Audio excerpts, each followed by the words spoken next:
लेमिनरी से अखोई new model की छात्र ने अखोई जना क्लास क्या क्लास KG2 अदुगा सोमदी क्लास क्या KG2 ओ अदु नबाने क्लास सब मानबरा रैंक दी कनाना हेले माना मारे नंग रैंक क्या नो हां अइना रैंक 2 माना रैंक 1 ओ मबानी से हम कन्ना इन्नबरगा चटपगी फिबम ने अदो नुतर की मिंग दो करी हैबा DM Tapitha अदो नुतर से 1 2 3 दी हैबरा 1 2 3 हाइये हाये अदु दी 10 फाउदंग थिबिरो 1 2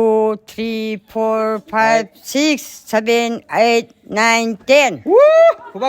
खुसे अदुगा नुतर से ABC दी हैबरा ABC जो ये ओके अदु ABC दी दंगा आई EBC इसे इन सकनी याए अदु सु याए A B C D E F G H I J K L M N O P Q R S T U V W X Y Z फजाना हैरे थैंक यू नुतर thank you नसिगी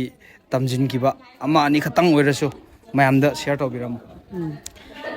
conversation हाइबदी अखोय मयाम पुलगा society अमा सेमलगा सेमगत सागत पा अदुबो कन्वर्जेशन हाइना कवे